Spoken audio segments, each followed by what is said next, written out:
Lección número 6. El Evangelio de la Gracia desde Génesis, Óscar Ospina Orozco. Y hoy vamos a ver sobre Abraham e Isaac. Vamos a orar. Señor, gracias te damos en este día y te damos gracias por las pruebas, por las dificultades. Ayúdanos a entenderlo bíblicamente.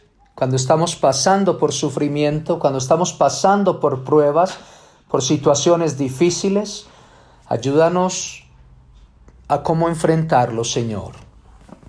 Te alabamos y te bendecimos en el precioso nombre de nuestro Señor Jesús. Amén y amén. Y vamos a ver que Dios va a probar la fe de Abraham con lo que él más amaba, su hijo Isaac. Y yo le pregunto a usted, ¿cuál es tu Isaac? ¿Qué es lo que tú más amas?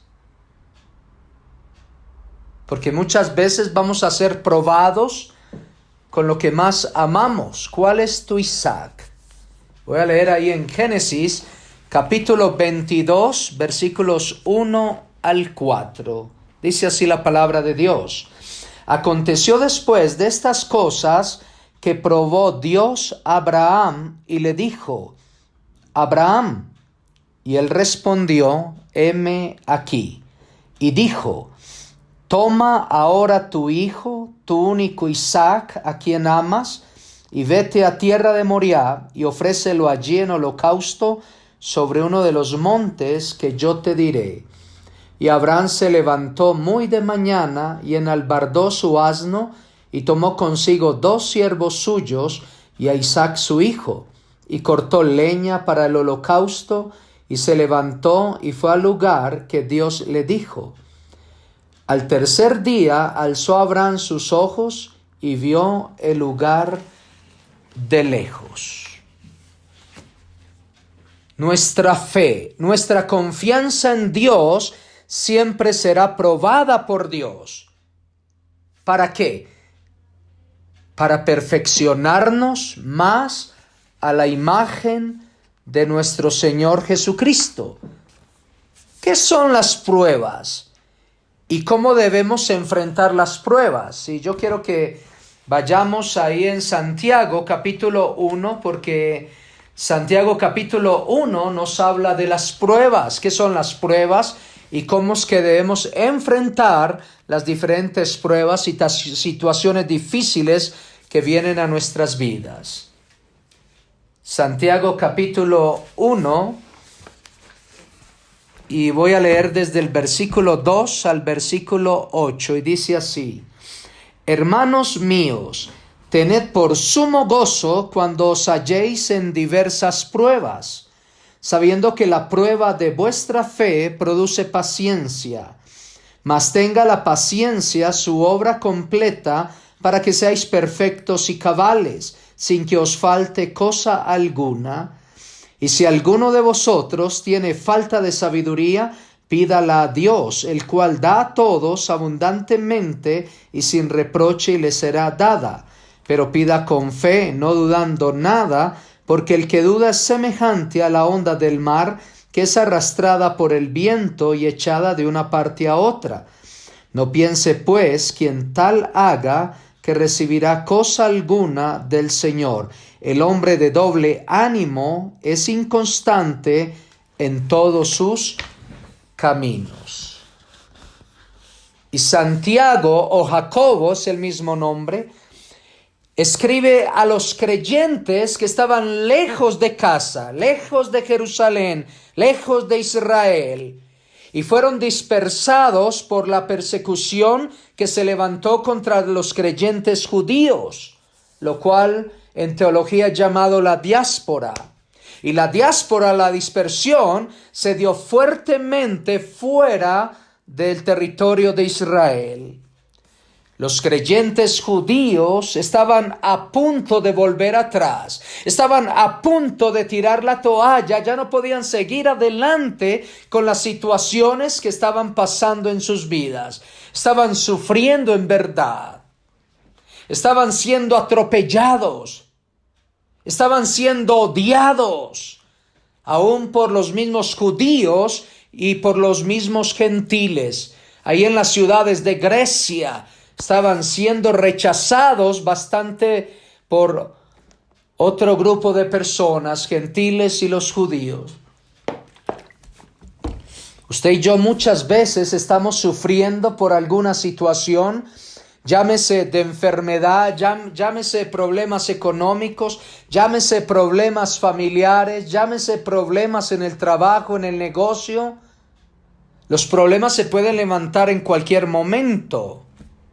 Y ellos querían volver atrás, estaban tan desanimados, como decimos en mi tierra, querían tirar la toalla, no querían seguir luchando, como a lo mejor usted en este momento le faltan las fuerzas para seguir luchando. Muchos creyentes ante las situaciones difíciles quieren desanimarse y no quieren seguir viviendo la vida cristiana con el mismo ánimo. Muchos creyentes caen en el error de la iglesia de Éfeso, que perdieron su primer amor. Comenzaron bien y después ya no tenían pasión por Dios. O también terminan con el error de la iglesia de la Odisea, que no eran ni calientes ni frío. O sea que no había ningún compromiso por Dios. ¿Cómo te sientes tú ahorita? Pasando por situaciones difíciles, todos en algún momento, viviendo en este mundo, vamos a tener que pasar por situaciones difíciles. Y a lo mejor usted está ahorita mismo pasando por situaciones difíciles. El no entender las pruebas y cómo enfrentarlas nos lleva siempre a un desánimo total. El entender las pruebas y enfrentarlas a la manera de Dios siempre trae grandes recompensas a nuestras vidas. Y Santiago nos enseña mucho en cuanto a las pruebas y cómo debemos enfrentar las pruebas en nuestras vidas, en nuestras familias. Y Santiago, con el amor tan grande que le sentía a sus hermanos judíos, empieza diciéndoles con palabras de amor: hermanos míos, porque eran creyentes verdaderos, eran seguidores de Cristo. Y les dice: tened por sumo gozo cuando os halléis en diversas pruebas. ¿Cómo podemos tener gozo cuando estamos sufriendo? ¿Cómo podemos tener gozo cuando estamos pasando muchas adversidades en nuestras vidas?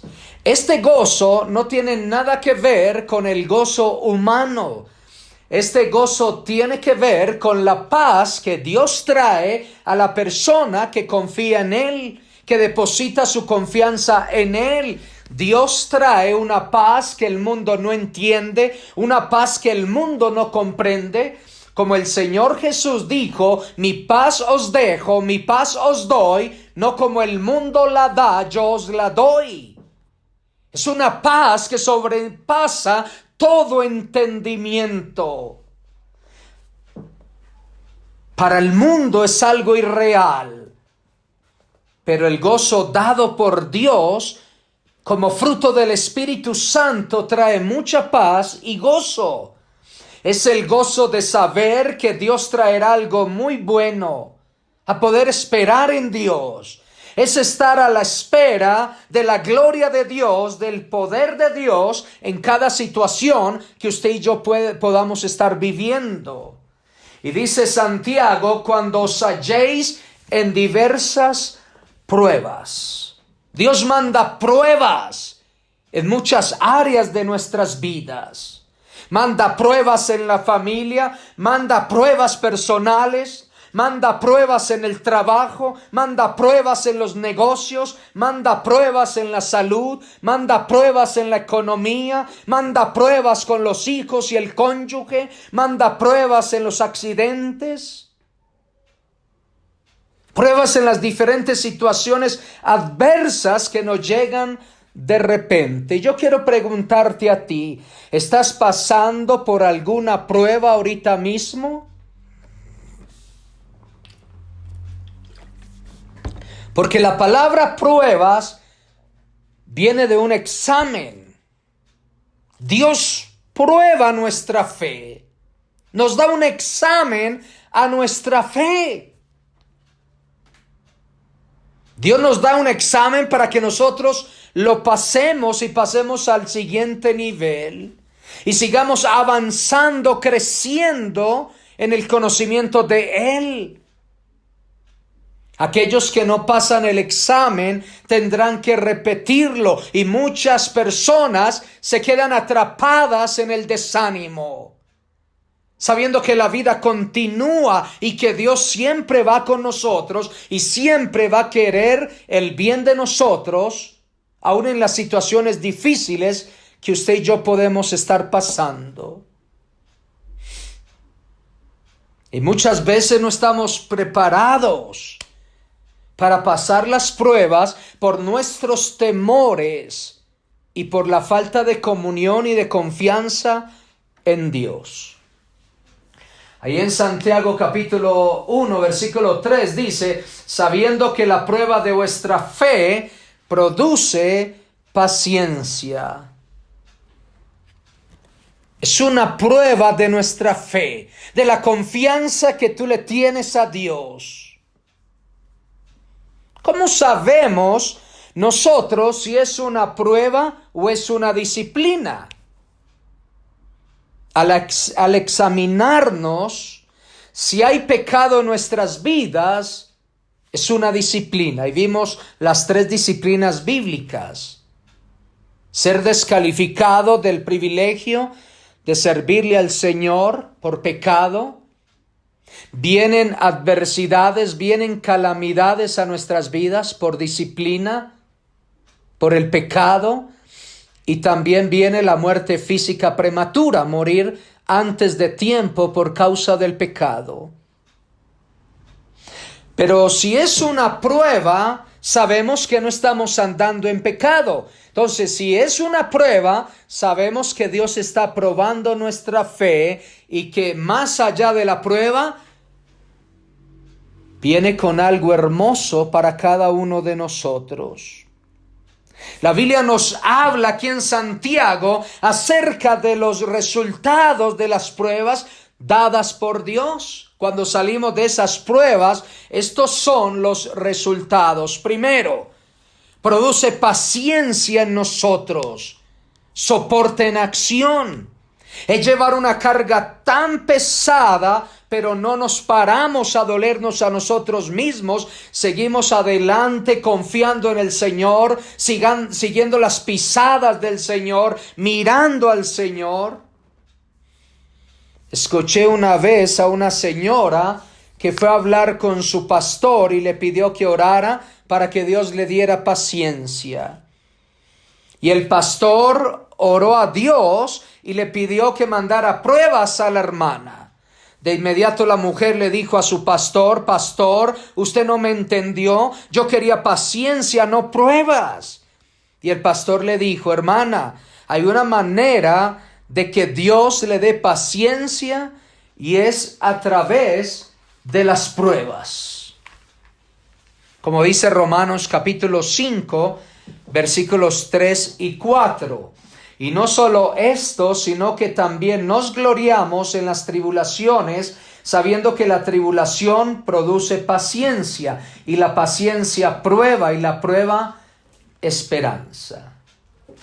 La tribulación produce paciencia. Es a través de las adversidades que Dios da fortaleza a nuestras vidas. Nos da fuerza a nuestras vidas, da vigor a nuestras vidas para seguir adelante, aún en las situaciones difíciles que podamos estar enfrentando.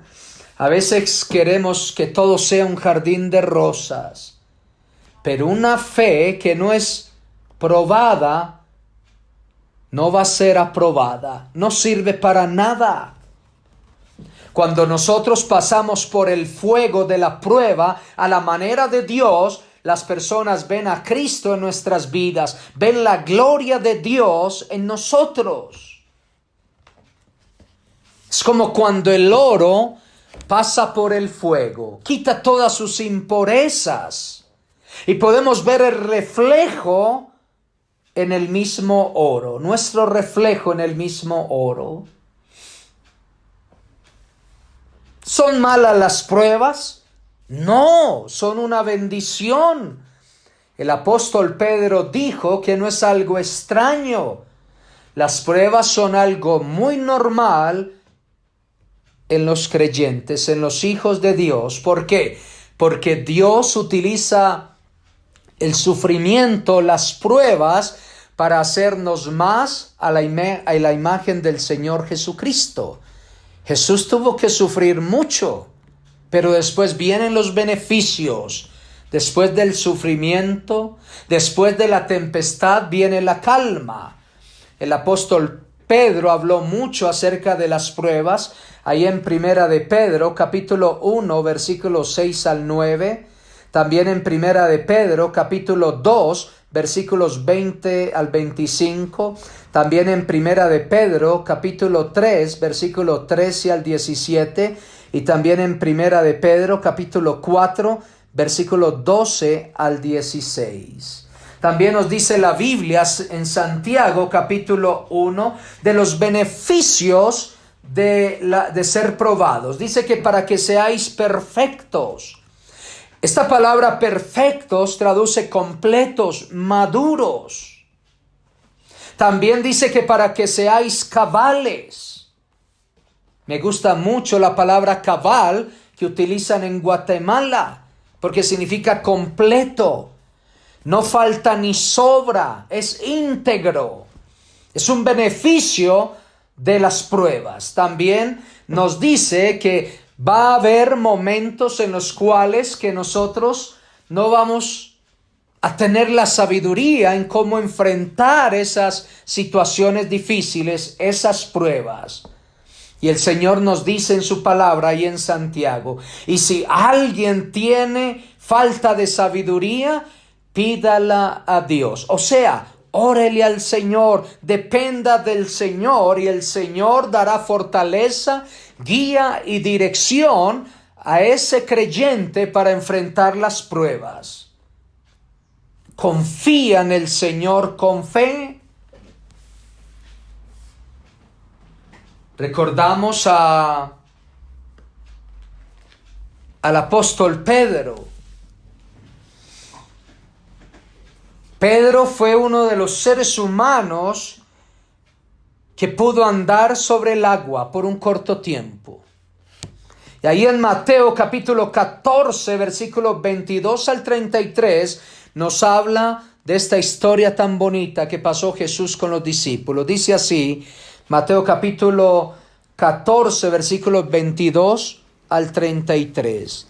Inmediatamente después, Jesús insistió en que los discípulos regresaran a la barca y cruzaran al otro lado del lago mientras él enviaba a la gente a casa.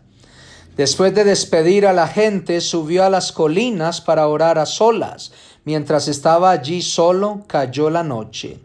Mientras tanto, los discípulos se encontraban en problemas lejos de tierra firme, ya que se había levantado un fuerte viento y luchaban contra grandes olas. A eso de las 3 de la madrugada, Jesús se acercó a ellos caminando sobre el agua. Cuando los discípulos lo vieron caminar sobre el agua, quedaron aterrados. Llenos de miedo, clamaron: «¡Es un fantasma!». Pero Jesús les habló de inmediato. «No tengan miedo», dijo, «tengan ánimo, yo estoy aquí». Entonces Pedro lo llamó: «Señor, si realmente eres tú, ordéname que vaya hacia ti caminando sobre el agua». «Sí, ven», dijo Jesús. Entonces Pedro se bajó por el costado de la barca y caminó sobre el agua hacia Jesús. Pero cuando vio el fuerte viento y las olas, se aterrorizó y comenzó a hundirse. «¡Sálvame, Señor!», gritó. De inmediato Jesús extendió la mano y lo agarró. «¿Tienes tan poca fe?», le dijo Jesús. «¿Por qué dudaste de mí?». Cuando subieron de nuevo a la barca, el viento se detuvo. Entonces los discípulos lo adoraron. «De verdad eres el Hijo de Dios», exclamaron. Cuando quitamos la mirada del Señor en medio de la prueba, Santiago nos dice que somos llevados por las olas del mar. No se sabe a dónde nos llevan de un lado a otro. Esa persona no recibe nada bueno del Señor, porque no está confiando en la soberanía, no está confiando en la gloria de Dios, no está confiando en el poder de Dios, más bien está confiando en sus propias fuerzas.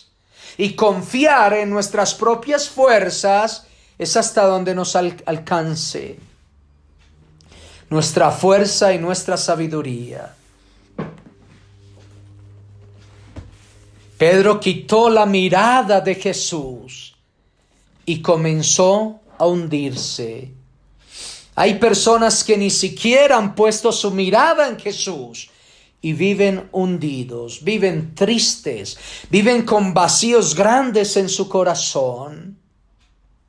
Mira a Jesús, confía en Jesús totalmente. Santiago en versículo 8 del capítulo 1 nos dice: el hombre de doble ánimo es inconstante en todos sus caminos. El hombre de doble ánimo es inconstante en todos sus caminos. Es como si en esa persona existieran dos almas. Un alma para cuando todo sale bien, está saltando de la alegría, y un alma para cuando todo sale mal. Depresión, desánimo, sale de su vida. Dios no quiere que usted y yo seamos personas de doble ánimo. Más bien que seamos de un alma que le cree al Señor a pesar de todas las adversidades, a pesar de todas las circunstancias que podemos estar pasando. Y la Biblia nos dice que Dios va a probar la fe de Abraham. Y volvamos allá a Génesis capítulo 22. Génesis capítulo 22. Imagínese la prueba tan grande que tenía Abraham. Dios le ordenó que matara a Isaac su hijo, lo que él más amaba. La pregunta es, ¿cómo respondió Abraham ante su gran prueba de fe? Recuerde que es Dios el que le está ordenando, su creador, el soberano, el Señor de señores. ¿Cómo iba a responder Abraham ante esta ordenanza de Dios? La Biblia nos dice, ahí en Génesis capítulo 22, del versículo 1 al 18, cómo respondió Abraham ante la ordenanza de Dios. En primer lugar, la Biblia nos habla que Abraham respondió con obediencia. Él decidió obedecer a Dios, su creador. Él no argumenta contra Dios, no le pregunta como antes, ¿qué estás haciendo, Dios? No tiene ningún temor, confía plenamente en su Dios. El libro de Hebreos nos dice que Abraham estaba pensando que si Dios le estaba diciendo que sacrificara a su hijo, que Dios lo iba a resucitar, como nos dice ahí en Hebreos capítulo 11, versículo 17 al 19. También Abraham respondió no solamente con obediencia, pero también Abraham fue a buscar la presencia de Dios junto con su hijo Isaac, ahí en versículo 5 del capítulo 22 de Génesis. Abraham junto con su hijo Isaac, adoraron a Dios. ¿Cómo se presentó Abraham delante de Dios? Con obediencia, buscó el rostro de Dios y adoró a Dios, a pesar de que en su corazón estaba triste, estaba dolido. Cuando las personas pasan por tribulaciones, no llevan a sus seres queridos a buscar a Dios y adorar a Dios. Muchas veces se quejan y argumentan contra el Dios Todopoderoso. Abraham estaba haciendo un ejemplo muy grande a su hijo Isaac. Antes fue un mal ejemplo, pero ahora es de gran ejemplo de fe a su propio hijo, porque lo amaba, pero demostró que más amaba a su Dios Todopoderoso. Dios debe ocupar el primer lugar en tu vida, por encima de la familia, por encima de cualquier cosa o placer, de cualquier persona. Él es Dios y Él siempre debe ser el primero y ocupar el primer lugar en tu vida, como dice Colosenses 1:18, la preeminencia de Cristo. Cristo debe ser siempre preeminente, debe ocupar siempre el primer lugar en tu vida. Y voy a leer ahí en Génesis capítulo 22, voy a leer desde el versículo 5. Dice así: Entonces dijo Abraham a sus siervos: Esperad aquí con el asno, y yo y el muchacho iremos hasta allí y adoraremos, y volveremos a vosotros. Y tomó Abraham la leña del holocausto, y la puso sobre Isaac su hijo, y él tomó en su mano el fuego y el cuchillo, y fueron ambos juntos.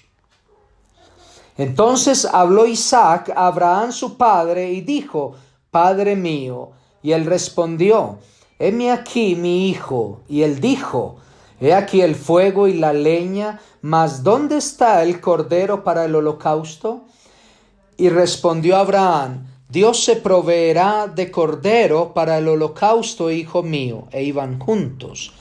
Y cuando llegaron al lugar que Dios le había dicho, edificó allí Abraham un altar, y compuso la leña, y ató a Isaac su hijo, y lo puso en el altar sobre la leña. Y extendió Abraham su mano, y tomó el cuchillo para degollar a su hijo. Entonces el ángel de Jehová le dio voces desde el cielo, y dijo: Abraham, Abraham. Y él respondió: heme aquí. Y dijo: No extiendas tu mano sobre el muchacho, ni le hagas nada, porque ya conozco que temes a Dios, por cuanto no me rehusaste tu hijo, tu único.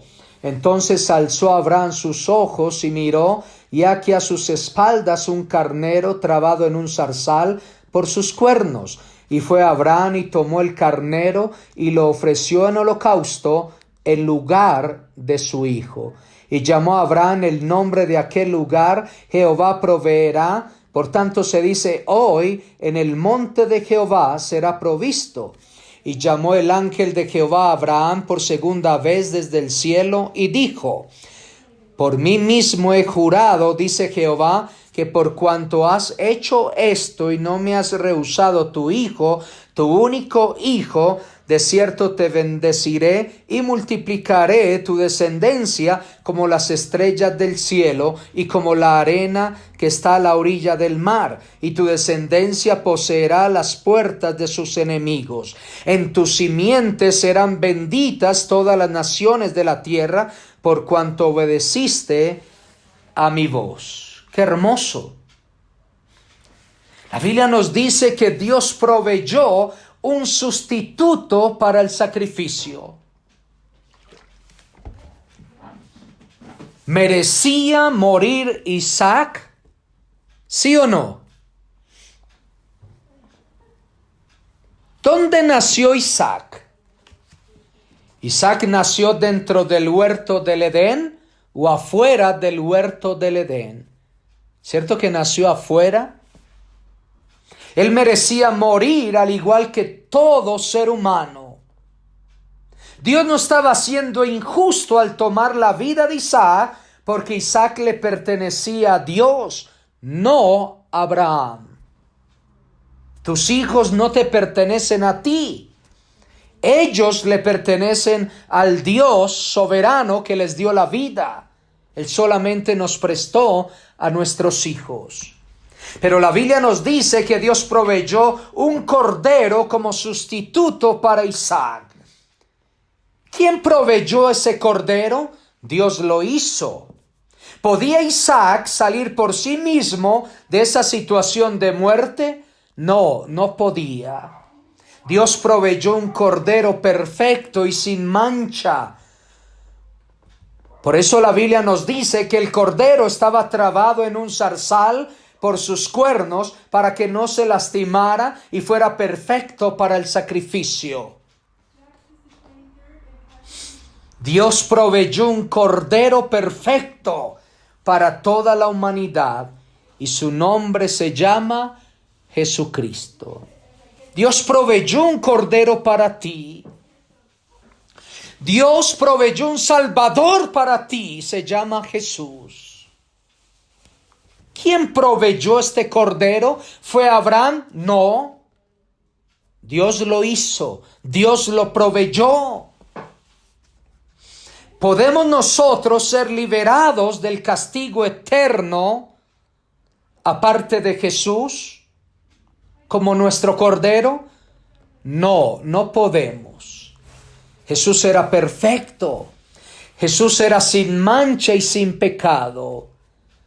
Juan el Bautista dijo ahí en Juan 1:29, he aquí el Cordero de Dios que quita el pecado del mundo. Hablando del Señor Jesucristo. Jesús es tu sustituto. Jesús murió en tu lugar para darte vida eterna, para perdonar tus pecados y darte vida eterna después de morir. Nosotros merecíamos morir, pero en lugar tuyo, Jesús tomó tu lugar. Él murió por ti y por mí. Un sacrificio a precio de sangre. Jesús es el único que te puede salvar eternamente y para siempre.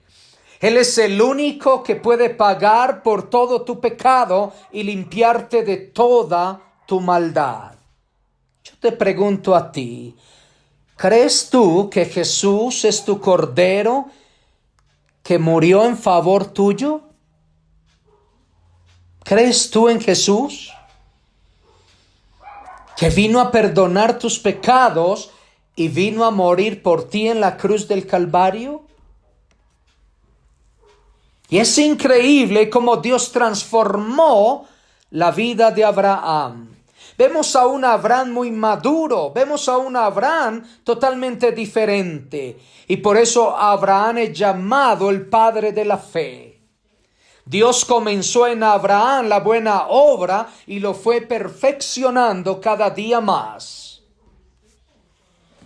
El Señor comenzó en nosotros la buena obra en el momento de creer en Jesús como nuestro único y suficiente Salvador. Él la perfeccionará cada día, haciéndonos más como su Hijo Jesús.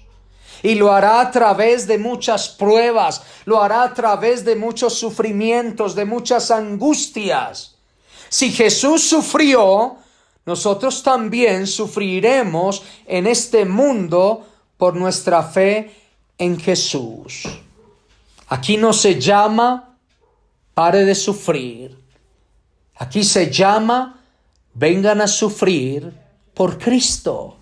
Si Jesucristo sufrió, si sus discípulos sufrieron, nosotros también tendremos que sufrir en este mundo.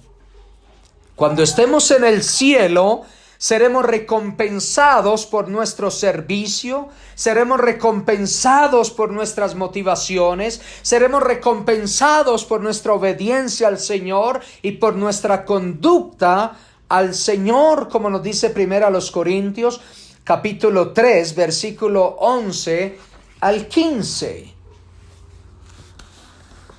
Anímate en el Señor. El Señor es tu refugio. El Señor es tu fortaleza en tiempos de tribulación. Y quiero terminar haciéndote las preguntas de la lección. La primera pregunta: ¿qué utiliza Dios para madurarnos espiritualmente? Las pruebas. Segunda pregunta: ¿cómo debemos enfrentar las pruebas? Con gozo, agarrados del Señor, confiando en el Señor. Él nos dará la paciencia, Él nos dará la sabiduría para enfrentar las pruebas. Tercero, ¿cómo sabemos si es una prueba o es una disciplina? Si es una prueba, es porque no estamos andando en pecado y Dios lo que está haciendo es moldeándonos, fraguando nuestras vidas a la imagen de Cristo. Y al final de la prueba vendrá algo muy hermoso a nuestras vidas. Pero si es una disciplina, es porque estamos andando en desobediencia, en pecado al Señor. Cuarto, ¿merecía morir Isaac? Sí, él merecía morir porque él era pecador, igual que nosotros. Nació fuera del huerto de Edén. Quinta, ¿quién proveyó el cordero para el sacrificio? Dios. Dios proveyó el cordero como sustituto para Isaac. Sexto, ¿quién es el único cordero para la humanidad que Dios proveyó? Jesucristo es nuestro sustituto. Él es el único cordero aprobado por el cual nuestros pecados son perdonados. Que Dios le bendiga. Nos vemos en la próxima lección número 7. Vamos a orar. Señor, gracias te damos porque tú nos diste al Señor Jesucristo como nuestro sustituto. Nosotros merecemos morir, pero en lugar de nosotros murió el Señor Jesucristo en la cruz del Calvario para perdonar nuestros pecados y darnos vida eterna. Alabado sea tu nombre, hoy y siempre, por los siglos de los siglos. Amén y amén. Que Dios les bendiga y que tengan buen día.